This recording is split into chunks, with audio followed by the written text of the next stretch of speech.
KIDO. Joining us now is Matt Whitaker.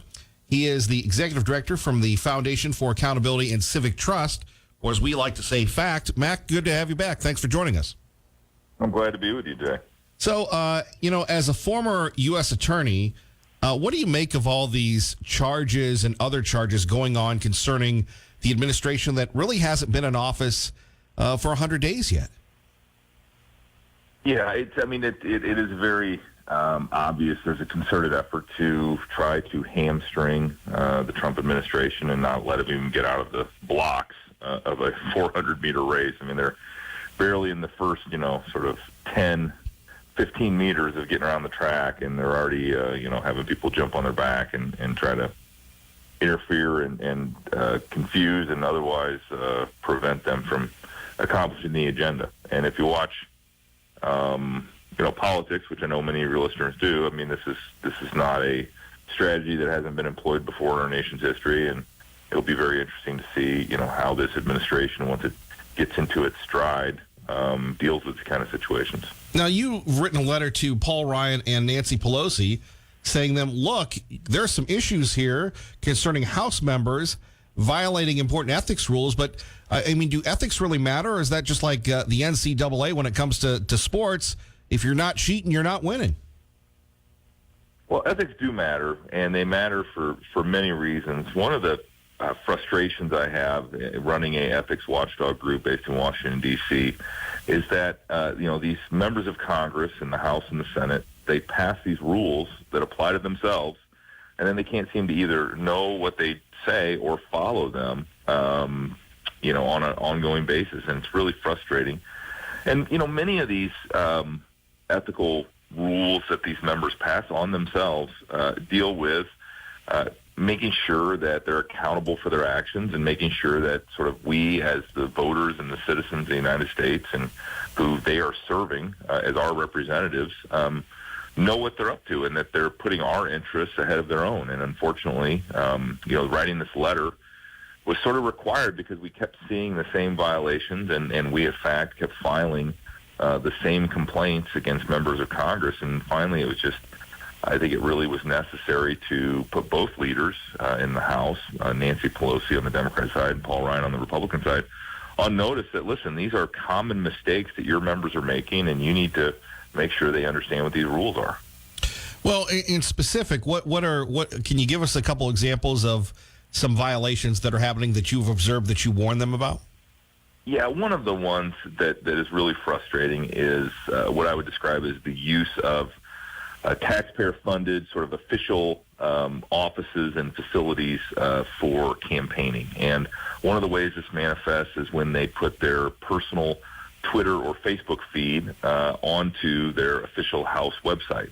And we saw that with Keith Ellison, who was running for the chair of the Democrat National Committee a few months ago, where he had his Twitter, his personal Twitter, where he was running for DNC chair and was putting all sorts of political statements out there, posting to his official website in the House. And that's a big no-no, and everybody knows not to do that, but he was doing it instead. And another one that is also equally frustrating is when these members use their offices in Congress to hold political meetings and to schedule not only pure political like telephone calls or campaign meetings, but also to receive donors and the like. And so we've filed several complaints really against both Republicans and Democrats on that. So that's one area. The second area is where, like chiefs of staff and other official members of the congressman's or woman's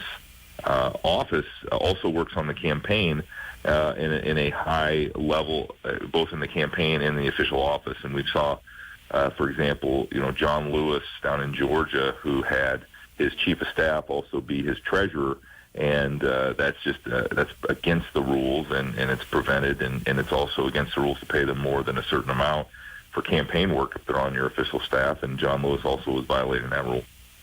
Well, again, there's campaigning and there's governing, and there are two sides of the line of scrimmage, if you will. Matt, when we take a look at Congress, how do you see them getting anything done? Has the culture changed in Washington with the new administration? Can you give us a firsthand report? Well, my experience right now is there is still a lot of getting to know you going on with this executive branch and Congress. I think a lot of voters who helped propel Donald Trump into the presidency and give the Republicans a majority in both the House and the Senate hope that this would end the gridlock in Washington, D.C. and end some of the shenanigans and really give a streamlined version to get an agenda accomplished. And what we're seeing is that the House caucus especially is fairly divided, and the policy is not agreed upon. And where when they were in the minority, they could, or actually when they had split government, the House could pass about 20 bills to repeal Obamacare, for example, and now they can't even pass one bill to repeal Obamacare. So, I think that there's a lack of a strong leader. I think everyone hoped that it would be Donald Trump that was cheering for the Republicans, and I just don't think we're seeing that yet. He's a little bit mired, like I described, as sort of trying to get out of the blocks and get his people in place, and then figure out kind of where the bathrooms are and where everything else. How the city works. But I think the next big battle, and I know your listeners are paying attention to it, is the Supreme Court nomination. My sense is that Neil Gorsuch is a good man and well qualified, and if he is somehow causes a big fight in the Senate, I think that might set the tone really for the next 2 years, and it might be difficult to get anything done in Washington, D.C. Well, I was just going to say the nominating process is getting a lot of attention, and now they'll vote on him this week. As a former U.S. attorney, have you heard of Judge Gorsuch, and what about his reputation? Yeah, I have heard of Judge Gorsuch, and I have both friends in Colorado and Denver that know him personally, and also friends in Washington, D.C. that have, quite frankly, helped in his maneuvering through the political system. And what I know is that he will be a really good judge. He is in the spirit of Scalia. I think, Antonin Scalia is, kind of on the, I would say, the Mount Rushmore of justices.